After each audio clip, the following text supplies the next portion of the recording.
melakukan brainstorming dengan bawahan secara berkala, melakukan evaluasi terhadap pelaksanaan kerja. Yang saya tanyakan, melakukan observasi itu seperti apa? Yang kedua, melakukan brainstorming dengan bawahan secara berkala seperti apa dan berikan contohnya.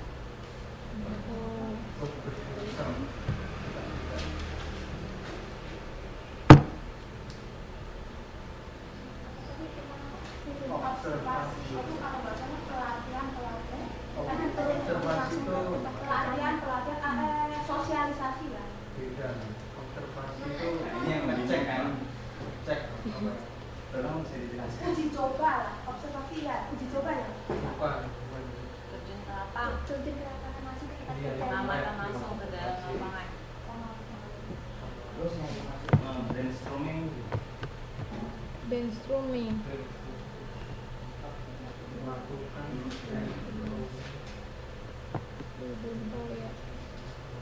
Tadi yang ditanyakan pertama itu melakukan observasi. observasi.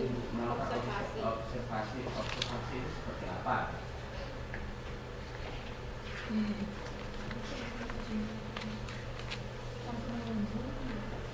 Yang di metode pengawasan. Yang lain bisa bantu.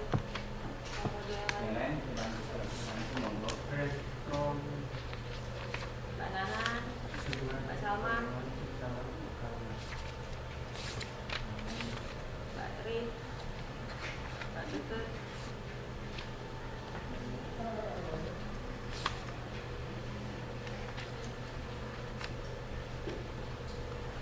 Kelompok 1 bantu dong. pengetahuan baru memberikan pengetahuan baru kepada bawahan siswa. Brainstorming Memberikan instruksi pengarahan baru kepada bawahan. Dia kan nanya tadi dari awal kan, aku nambahin pertanyaan kalau dia bisa jawab. Tambahin tadi Mas nanya kan, teknik-teknik yang digunakan adalah melakukan observasi, inspeksi secara langsung, laporan, brainstorming dan evaluasi. Itu pengen dijelaskan seperti Enggak, apa? saya yang ditanyakan contohnya saja. Contohnya aja. Contohnya gitu, observasi. contohnya. Yang pertama observasi itu adalah seorang manajer harus bisa mengobservasi bawahannya, maksudnya terjun langsung ke lapangan, dicek apakah pekerjaannya itu apa yang dilakukan itu sesuai dengan pekerjaannya. Saya kasih contohnya kinerjanya Jokowi yang langsung terjun ke lapangan. Ya, jadi sebagai seorang manajer itu nggak cuma hanya ngomong, jadi mereka itu harus bisa mencoba pada para karyawannya seperti apa pekerjaan yang harus dilakukan, dan seorang manajer juga harus bisa melakukan apa yang pekerjaan karyawan lakukan. Dia harus melakukan observasi langsung. Yang kedua adalah inspeksi secara langsung. Secara langsung adalah manajer harus bisa menginspeksi gitu. Di mana ada suatu kesalahan-kesalahan yang terjadi dalam karyawannya di tingkat bawahannya, jadi melakukan inspeksi gitu. Dalam arti inspeksi sendiri apa Mbak? Inspeksi adalah Ada data mendadak ya. inspeksi kayak semacam kita melakukan pengecekan gitu lah. Jadi kita mengecek secara langsung bagaimana produk barang tersebut sesuai nggak dengan barang yang dihasilkan, dan melakukan apa sih masalah yang sesungguhnya gitu kan. Jadi mereka itu melakukan inspeksi secara langsung, nggak hanya sesuai dengan materi aja, jadi mereka bisa tahu apa permasalahan seperti apa yang ada sebenarnya dalam lapangan. Kemudian dalam laporan, mengaji laporan, seorang pengawas, bukan manajer, seorang pengawas itu selain dia mendapat laporan, dia harus mengkaji apakah laporan itu benar, gitu kan. Jangan hanya mengandalkan entah laporan dari tulisan maupun lisan, kita harus mengkaji laporannya itu seperti apa gitu. Jangan sebagai seorang pengawas terus percaya gitu aja tentang laporannya, harus melakukan kajian berlanjut terhadap laporan tersebut. Yang keempat adalah melakukan brainstorming dengan bawahan secara berkala. Brainstorming apa artinya? Pengarahan. Jadi sebagai seorang pengawas itu memberikan suatu pengarahan kepada karyawannya langsung, seperti apa pengarahan dalam menghasilkan produk yang bagus, atau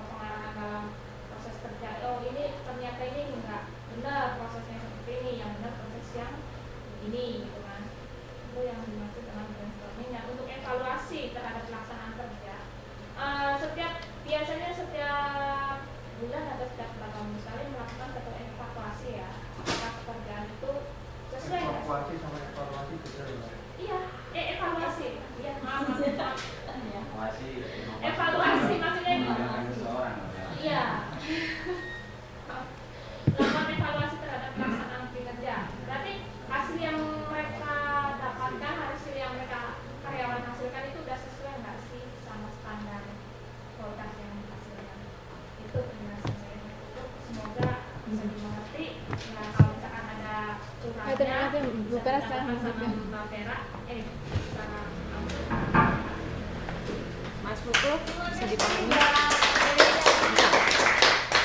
Ini yang belum saya mengerti, ini mengadakan inspeksi secara langsung. Tadi penjelasan dari Mbak Suci kan inspeksi itu mana? Kita melakukan pengecekan secara mendadak. Maksudnya inspeksi itu jadwal. Nah, ini pengecekan yang dibilang pengecekan secara mendadak, istilahnya tentang suatu masalah yang ada pada perusahaan gitu. Jadi gini, inspeksi itu biasanya yang melakukan inspeksi bukan orang yang ada dalam perusahaan. Itu dari luar. Dan itu ada yang rutin, ada yang mendadak. Nah itu Semacam pengawas nih, kayak ya, audit. pengawas, ya audit, benar. Dan itu melakukan yang namanya ISO. ISO itu ada banyak, saya sendiri juga nggak hafal.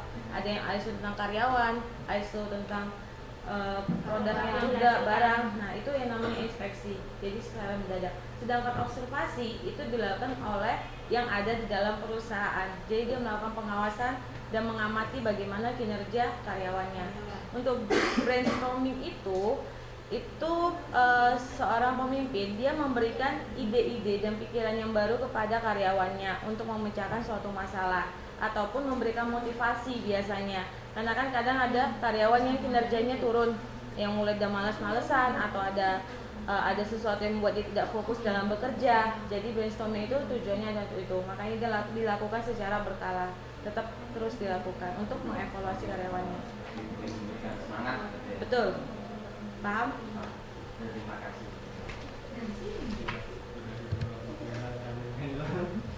Kita lanjut.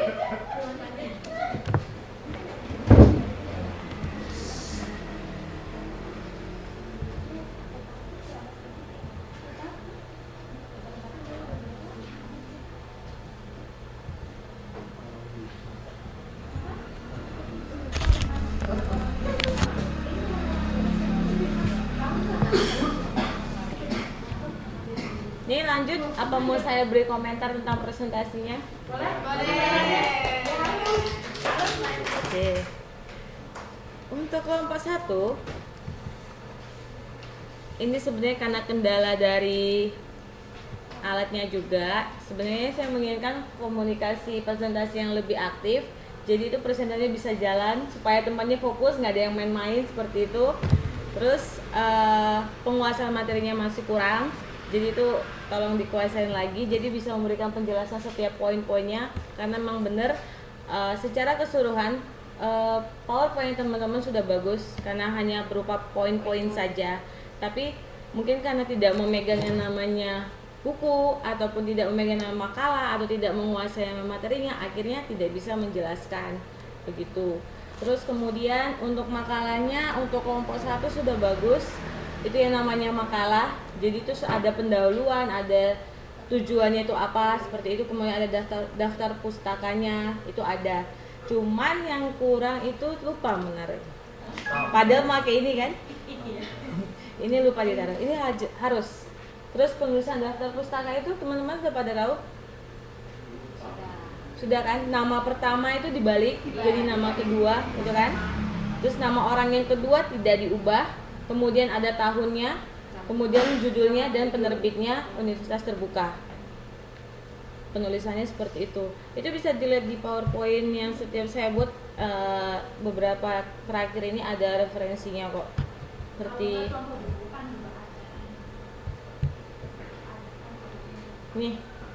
ini kan dari bukunya kan Supriyatna Dadang dan Andi Salvana 2012 karena cetakan terakhir adalah 2012. Kemudian judulnya manajemen dan penerbitnya Universitas Terbuka Jakarta.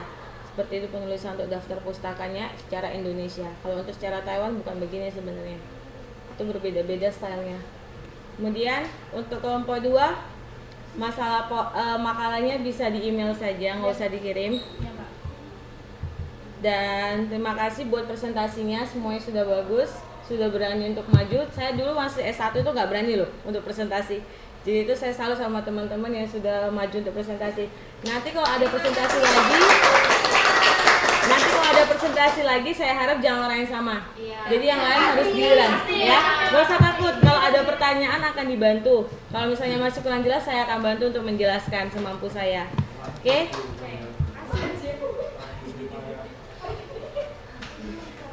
Kita lanjut. Oh iya, saya belum mereview yang kelompok 2 ya. Nah, kelompok 2 tadi kan membahas mengenai pengawasan dan jenis metodenya. Nah, pengawasan itu merupakan dari bagian POAC. Masih ingat kan samanya dengan tadi PDAC, sama kan?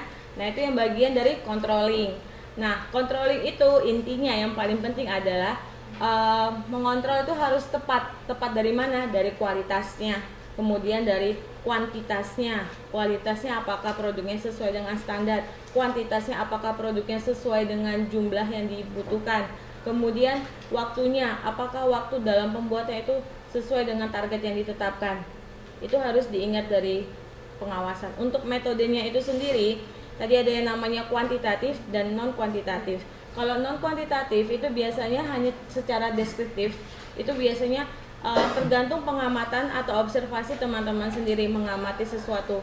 Tapi kalau kuantitatif itu lewat hitung-hitungan yang nantinya akan teman-teman pelajari di semester-semester selanjutnya. Itu ada namanya break even point, itu akan dipelajari di microeconomy. Kemudian juga ada namanya balance scorecard, itu akan dipelajari di manajemen strategi. Dan ada juga namanya analisis finansial, dan seperti itu akan dipelajari di manajemen keuangan. Jadi semakin teman-teman menaikin tingkat semester akan semakin sulit pelajarannya. Jadi harus paham yang paling dasar itu adalah manajemen. Terus kalau untuk apa itu namanya benchmarking itu termasuk non kuantitatif atau apa? Apa? Benchmarking. Grand marketing. Marking ya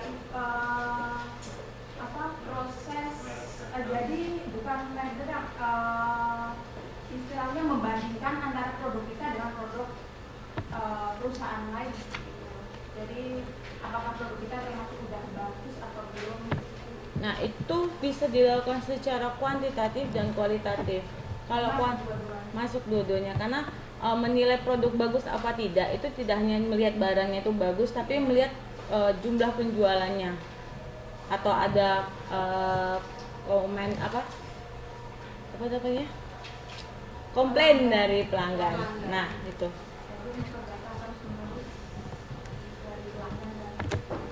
Oke, kita lanjut di modul 7. Sebelum lanjut, ini ada sedikit unek-unek ya. Kalau dalam suatu perusahaan, terus komunikasi antara atasan dengan karyawan itu kurang karena kesibukan dari atasan tidak mendelegasikan sebagian tugasnya ke karyawan. Nah, pada saat itu perusahaan mengalami kebangkrutan. Nah, kalau sudah mengalami kebangkrutan, yang atasan tahu, atasan marah-marah karena emang itu begini bangkrut, akhirnya marah sama karyawan. Nah, untuk menanggulangi hal seperti itu bagaimana?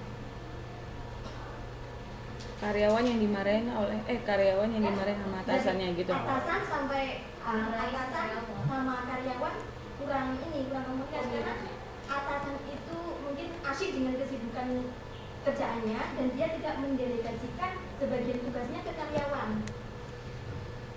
Terus atasannya marah kepada karyawannya. Karena pada saat itu ada mengalami kebangkrutan di perusahaan itu. Akhirnya kan